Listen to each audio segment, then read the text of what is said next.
So yeah, welcome to stage. It's pretty late for us, like 11 p.m. here in Australia. Yeah, good night. How are you? Good. Yeah, thanks, Christian. Yeah, it's really exciting to uh, be up here and presenting to this audience. Yeah, my talk is actually a bit shorter than I expected, but hopefully that'll just leave more time for you all to ask questions. Today, I'm going to be talking about results of an automated approach to optically scaling letter forms. Before I begin, I'd like to point out that these slides are designed to be viewed in full screen, so if you can, please take a moment to put your video player in full screen mode before we continue. Let's start by talking about optical scaling and why it's used. Take a text set in 12-point font, like the one you see on the left. Suppose you wanted to set the same text at 8 points. If you were to use the same font at a smaller size, like in the top right, you would find two differences from the original. Firstly, the text would be harder to read, and secondly, the color of the text block would be lighter. On the other hand, if you used an optically scaled variant of the typeface that's designed to be used at 8 points, like in the bottom right, the text would not only be easy to read, but also have a color similar to the original, as you can see in this image. Probably the best available reference on the techniques of optical scaling is this 2014 book by Tim Ahrens and Shoko Mugikura. Based on a careful study of existing typefaces, as well as interviews with type designers and literature surveys, they propose a set of 9 techniques that are commonly used when designing typefaces for small sizes. Firstly, typefaces at small sizes tend to be at a heavier weight. For example, as you can see here, Arno Caption is heavier than Arno Display. In fact, even if you look at bold variants of the same typeface, you find that the Caption variant is heavier than the Display variant. Stroke contrast tends to reduce. For example, the right stem of the capital U in Minion Caption is closer in weight to the left stem than the right stem of the capital U in Minion Display in relation to the left stem. Width tends to increase at smaller sizes, as you can see in the 8-point and 5.5-point variants of Plantain. X height tends to increase, as you can see in the text and display variants of Arnhem in relation to the fine variant. Apertures tend to open up, as you can see in the lowercase c and e of Mencken text in relation to Mencken head. Letter forms tend to simplify. For example, in the capital Q of Clifford, the loop completely disappears at 6-point in comparison to the 9-point and 18-point variants. Serifs become thicker, particularly in typefaces with hairline serifs, such as ITC Bodoni. Joins become thinner, as you can see in the V and W of Guardian Egyptian text compared to Guardian Egyptian headline. And finally, letter spacing tends to be looser in smaller variants, such as the text variant of Maquette in relation to the display variant. While these 9 techniques are all commonly used, it remains an open question how effective they are at preserving the readability and color of text at small sizes. I propose to address this question using an optics-based approach. Consider again the same text set at 8 points and at 12 points. You might think that the text on the right faithfully reflects how the text on the left looks to the human eye, though scaled up. As we'll see on the next slide, however, this is not the case. The text on the right now shows what the text on the left actually looks like to the human eye. As you can see, there's a small amount of blur caused by imperfections in the visual system. The goal of optical scaling is, or should be, to compensate for this visual blur. On the next slide, we'll see the effect of this visual compensation on the 8-point text. As you can see, the text on the left has not only become clearer, but also closer in color to the 12-point text on the right. In the remainder of this talk, I'll be examining the effect of this type of visual compensation on letterforms in various styles, starting with sans serif letterforms. In this demonstration, I've taken Noto sans at 20 point and successfully applied greater and greater amounts of visual compensation to produce optically scaled variants at 14 point, 10 point, 7 point, and 5 point. As you can see on the right, the optically scaled versions preserve the weight and color of the text much better than the normally scaled versions. If we look at individual letter forms, we find that at smaller sizes, the weight increases, the terminals become thicker and rounder, and the joins become thinner. Moving on to serif letter forms, we once again find that the optically scaled versions preserve the weight and color of the letters much better than the normally scaled versions. Once again, we find that at smaller sizes, the weight increases. In general, stroke contrast reduces as we would expect. However, in a few cases, like in the lowercase r, the stroke contrast actually seems to increase. Apertures open up, as you can see in the lowercase e. Serifs become thicker, as we would expect, but also they change in structure. For example, rather than being perfectly straight, they become slightly concave, as noted by Mark Jamra in an article from 1993. Moreover, the amount of bracketing in the serifs increases. Finally, joins become thinner, as you can see in the lowercase b, in the join between the bowl and the stem. Let's now look at the effect of optical scaling on a non-Latin script, in this case Devanagari. Here I've applied optical scaling to Noto sans Devanagari, and as you can see on the right, the optically scaled versions preserve the weight and color of the text much better than the normally scaled versions. Looking at individual letter forms, we find, once again, that at smaller sizes weight increases, terminals become thicker and rounder, and joins become thinner. If we look at a modulated typeface, such as Noto serif Devanagari, we once again find that the optically scaled versions preserve the weight and color of the text much better than the normally scaled versions.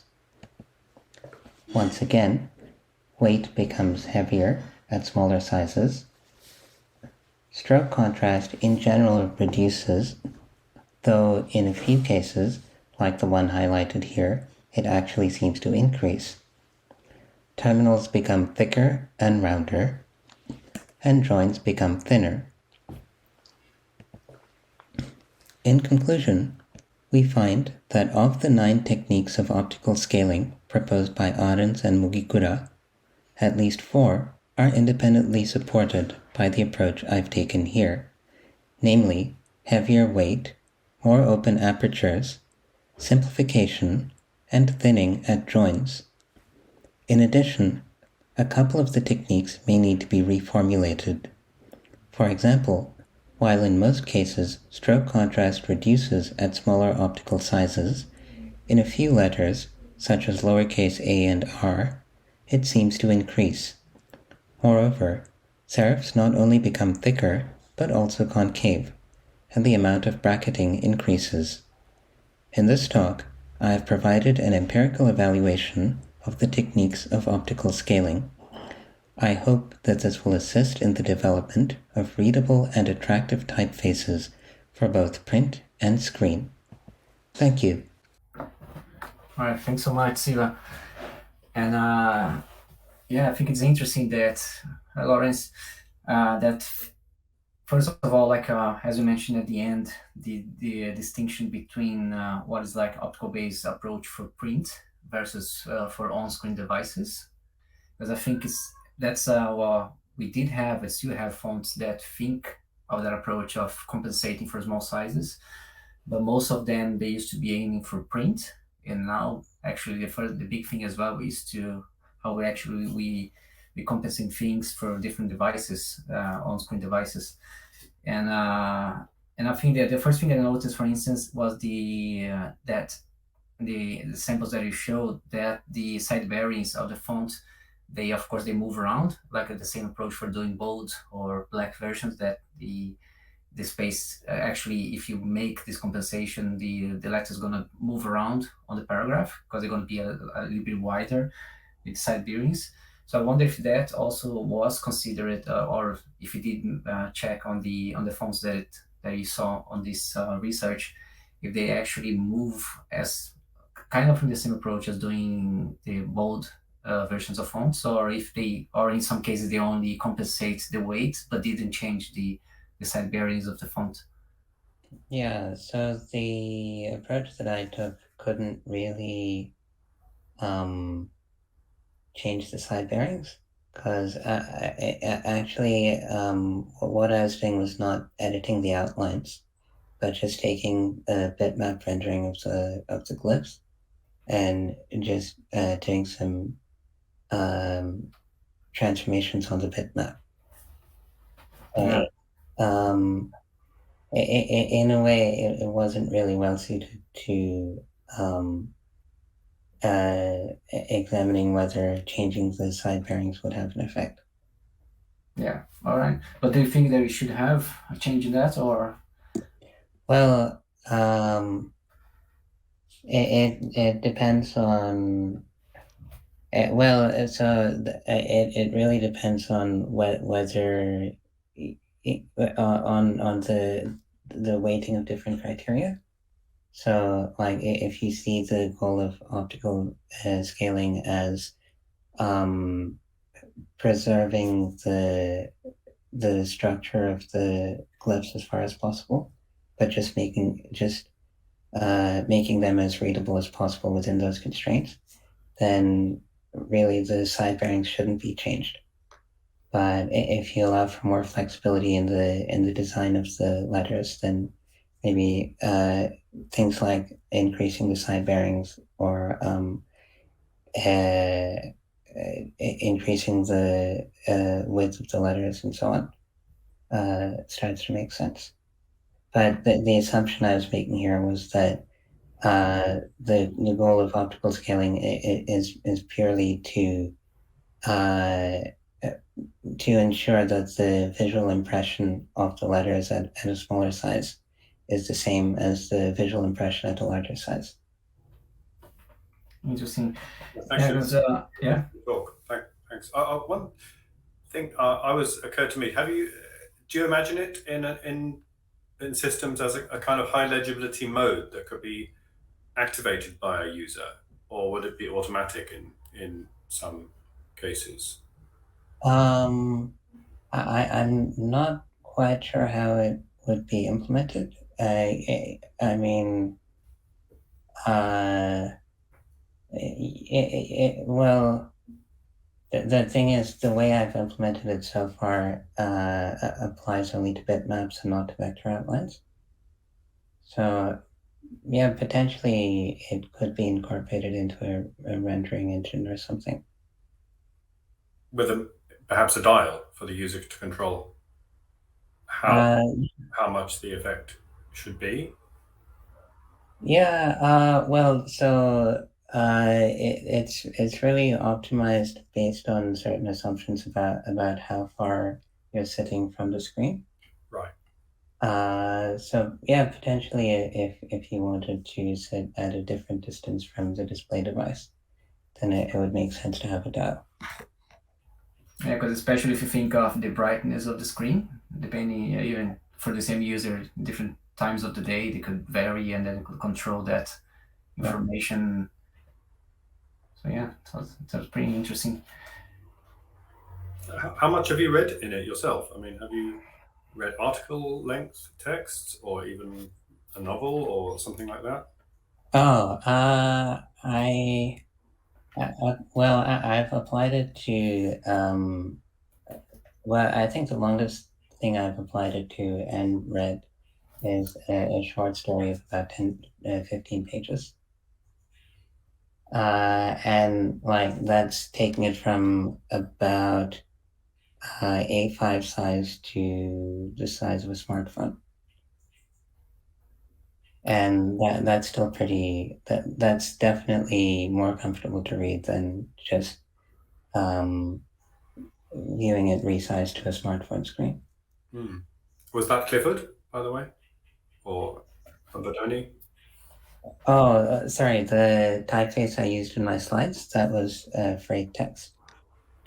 Oh, right. Okay. Yeah. Yeah. Fascinating.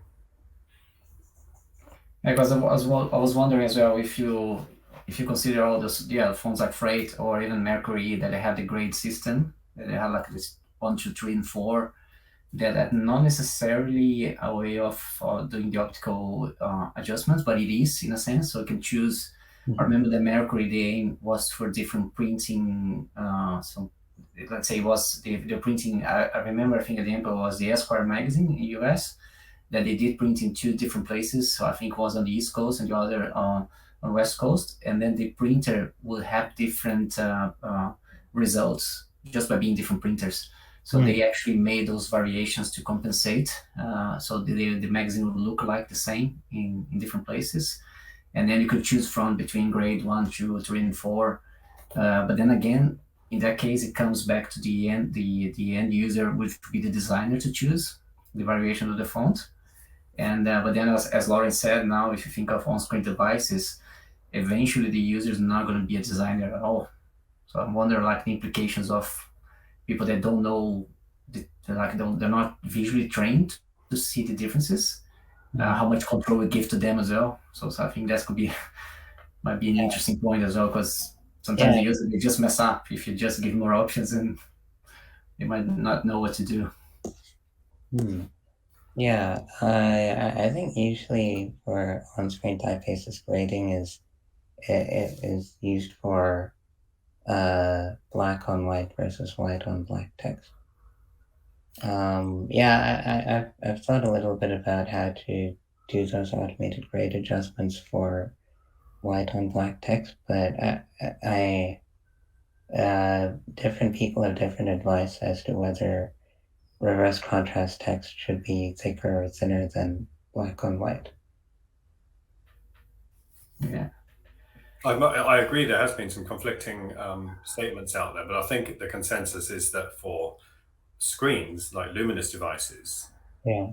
you should reduce the stroke width Yeah. on when it's white on black because Mhm. there's this glowing effect, and the other way around on reflective surfaces. Um, Oh, so when it's on paper, you would increase the stroke width of the white or white on black strokes. mhm. I think that consensus has emerged now. Yes, there definitely were some confusing statements flying around. That's I'm pretty sure everyone is. I think that's what people agree about these days. The grade aspect, though, the thing that really reminds me of grade is, of course, that the side bearings, sorry, that the metrics don't change. That you can apply this to text without any, and you can be confident that the text is not going to reflow, and Yeah, you're working in the bitmap realm, so that's certainly as after layout has happened. So that's yeah, it'd be interesting to make a comparison of the things that grade does and the things that you're doing and how what yeah, I mean, of course, there are yeah. different things that grade does. Personally, I think graded fonts should, um, for example, I don't see why graded fonts don't expand a little bit below the baseline, even a flat bottomed character like Okay. lowercase n. For me, Hmm. the heavier grade of that should expand in not just in its the width of its strokes, but also it should go below the baseline a little bit. And I imagine yours Yeah, do so expand a little bit below the baseline. it does. It Right. does. I Okay, don't know well, why graded fonts don't do that, because okay, the that's physics nice. that they're counteracting works, is not constrained to the horizontal dimension. It Yeah, works equally everywhere. But anyway, that's it seems there's a lot of comparisons, a lot more to think Yeah, about. and the curious fact is that when I did my typeface at the master reading, it was like 2009, I guess. I did a variation actually there was for pocket magazines, because I was doing like a type system that would be for printed. At the stage it was only printed magazines. We didn't even have the iPad, but the idea was to have for the pocket versions of magazine have one weight that would compensate optically for the reduction of the size of the magazine. That would be, I think it was roughly 30%, like a reduction. And then if I okay. use the same fonts, I made like a comparison between the magazines in the market, that the ones that they simply just reduce the PDF by 30% and then just print it the same way. And eventually the typeface look lighter on the paper because of the especially serif fonts. They will lose the weight visually. So I made a variation that I was proposing to have these pocket versions of typefaces to compensate visually the reduction. But that was the thing. I have to keep the metrics. So that was the biggest challenge because I didn't Yeah, want to have text flow because you have to be the same one. So I made in a way that actually you can even have a script that you could just by the time you generate the new PDF, you just grab the other variation of the font and you can see the different results. And so even that, if you want to later on, you can even send you the font if you want to make this part of like comparing these approaches as well. Because of yeah, course, as I said, there was no like tablets at that point, and now people read more than ever. They read on on-screen mm, devices. But I think although it's a different it's a different problem, but it's still something that different tablets, different resolutions, different contrast, and different sizes. So people live sometimes they read quite close on a mobile, or they get those big tablets. They have to actually sit afar from to actually can read the content properly. mhm, So yeah, it's kind of more like things from the end user that we don't control. That's the thing. Like a magazine, people use hold at the same distance usually, so it's easier to control. mhm. So I think now the challenge is bigger than ever, but really necessary as well. So I think that's why, your studies are really important. Yeah. Should we Yeah, go to those and questions that have come in on the Q&A tab? I think they're related. Maybe you could take them together. I think they're both asking for more details of how this optical sizing is implemented. We have Okay. Felix Kett asking, how is your automated approach of optical sizing implemented? Sophia Tai asks, can we read in more detail about your optical sizing approach, a presentation somewhere? I think they're interested to dive in more into Well, your approach. so this is actually, I mean, this is the first place I'm presenting these ideas, and I haven't really written them up for publication anywhere. Um, but I definitely will at some point. It's implemented, so this optical scaling is implemented as a Python script that applies to bitmaps. And without going into too much technical detail, it's built using a model that simulates the the blur caused by the human eye when looking at images at small sizes, and basically tries to undo that blur. I see. Yes, Eric Van Blockland did some interesting talks on this about 4 or 5 years ago. Remember some. I don't know if you've seen those, but I've seen references to it, but I haven't watched the talk itself. is it fast? The Uh, the speed depends on the size of the image that you're trying to convert, and especially on the resolution. So if you want to convert, um, text rendered at a retina resolution, it'll take something like 4 times as long. Right, but is it? Yeah. But So yeah, go ahead. So so if you do it with, say, a 512 by 512 image, it takes like a tenth of a second. Right, and this is in a high-level language, so if it was heavily optimized, it would surely be much faster still. Yeah, that's what I would assume. Yeah. I mean, so I'm probably not doing it as efficiently as it could be. Oh no, this is not the time for Yeah. optimization obsessions. Yeah. One question: does it apply to any black and white image of a page, or are you treating each glyph individually? And then I wonder about integrated effects. Well, so the interesting thing is, well, first of all, it doesn't only apply to black and white images. I have also done it for color images, and yeah, it applies not only to text but to any kind of. Oh, that's fascinating. Stuff. Well, so Sorry? in theory, you can. It would be fascinating if you would put up a website where people could throw in images and see what came out with different parameters. That's definitely something I'm planning to do at some point. But in the meantime, can I share my screen? Questions. Oh, Sophia's asking, do you remember the title of Eric van Blokken's talk? I don't remember the title. I recommend. I think I have it in my YouTube queue somewhere.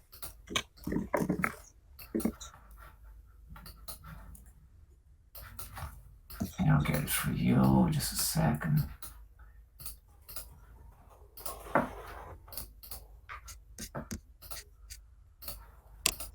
Here we go. So what should I do? Okay, I found the link. Okay, look at this.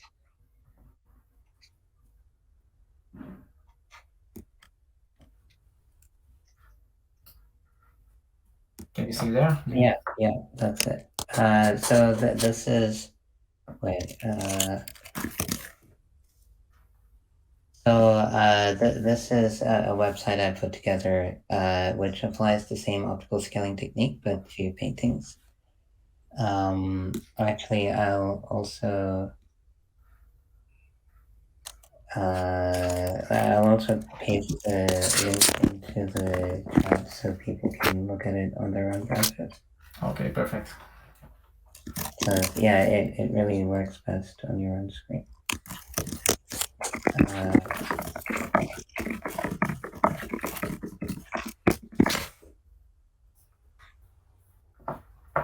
And I think what is fascinating is that you can actually partner with some the developers of type applications as well, so they can use that, integrate maybe if you wish to actually, even for testing, for let's say if you're designing a new typeface, you want to see how it would look like.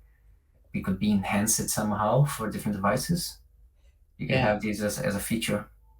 Yeah, the ideal thing would be to have something that operates on the vector outlines instead of just on the bitmaps, but that opens up some very difficult issues.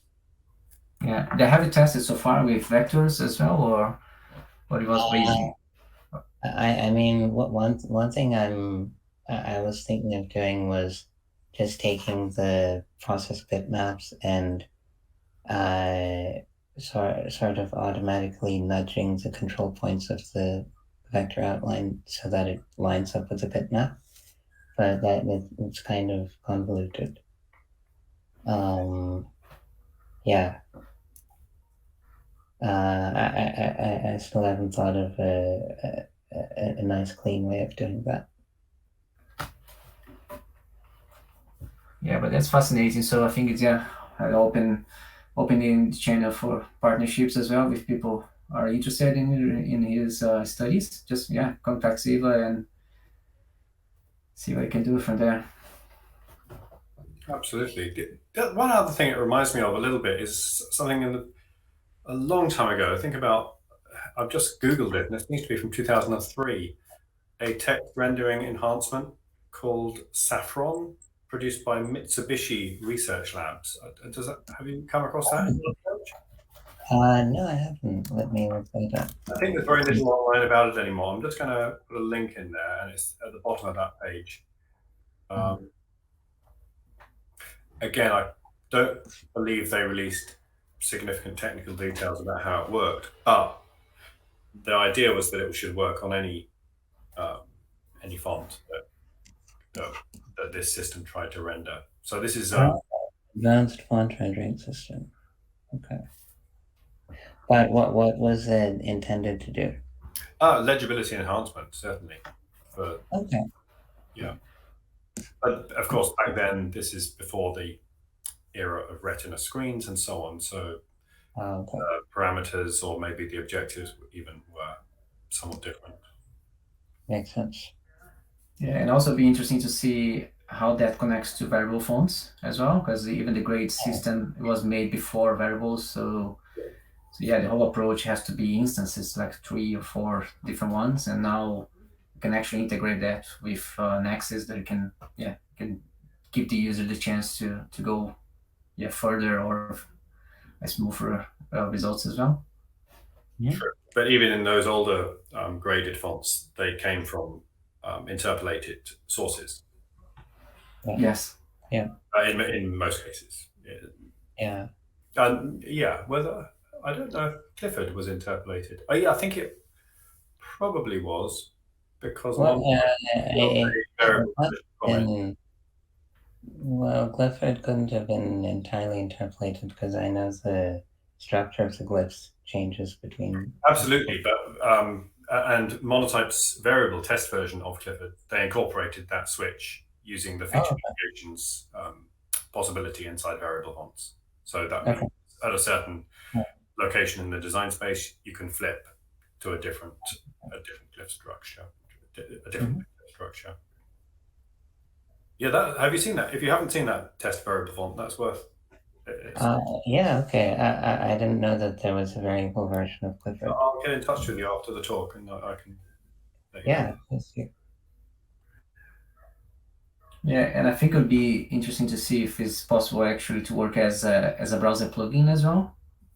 Let's say if I don't know the rendering would support actually to do that live. So let's say you can actually just install the plugin and then you can choose whether you want to have this or not, or how fast it actually can read, because that's a problem if you go scrolling through the website. So every time it has to render new content. But yeah, but it could be a good way to make it easy for users. Yeah. Well, the challenge is how to get it. The challenge would be getting it to apply to the rendered bitmap, and not the. I think there would be difficulties in a web plugin, a browser for that.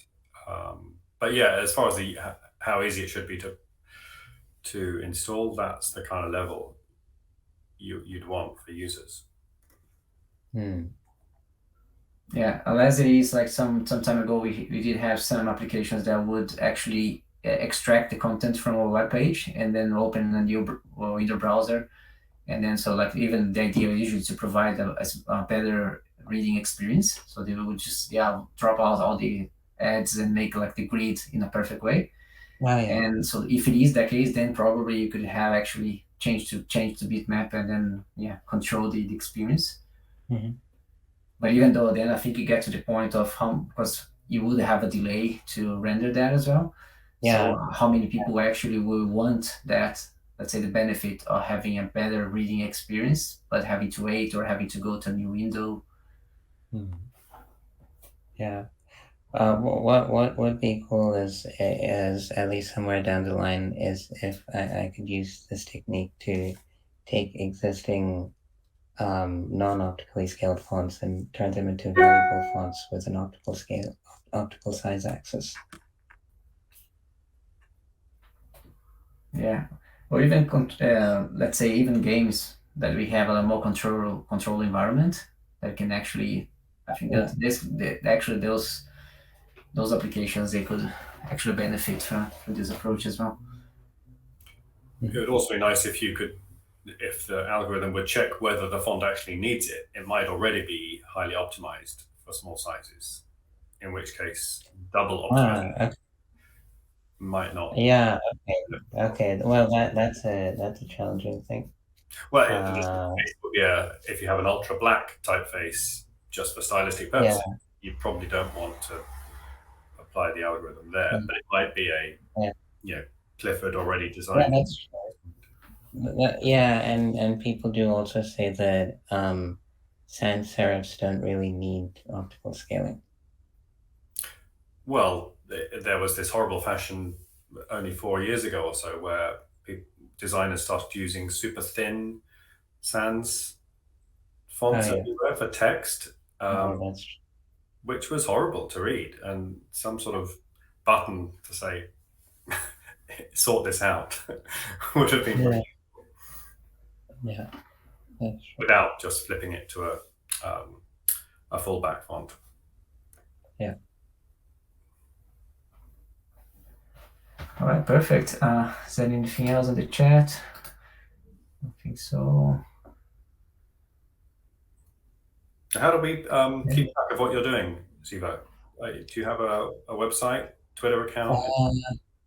I actually I don't have a website where I've talked about these things. I do post things, type-related things on Instagram now and then.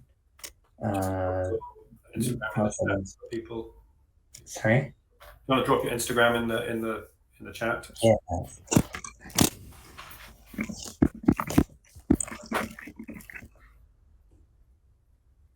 Yeah. Cool. Well, if you make a breakthrough or have a website where people can try this stuff out live, I'm sure. Well, certainly let Christian or me know, and we can spread the word more widely. Sounds good. Thank you. Yeah, awesome. So yeah, Siva, it's been a pleasure to have you on the stage finally after like 3 or 4 events that have been here as an attendee. And it's always contributing, even if it's the hangout or even the most of the presentations, making comments as well. So welcome, to our community. Agreed. And then so it's been a pleasure. So thanks everybody as well for attending. So we still have a few minutes on for the next presentation, like 15 minutes to the next one. So if you guys want to move out to the hangout space, and then see if you want to join as well, so we can have the chance. Then you can share your browser if you have other things to show as well. Yeah, you still have more time to share your knowledge, and you have here in the audience a lot of people high caliber, so it'll be good to continue this conversation. So thanks so much. Thanks, Lawrence, as well. Thanks, Siva. Yeah. Thank you. Thanks for coming. Interesting stuff. Yeah. Bye-bye. Bye. Bye.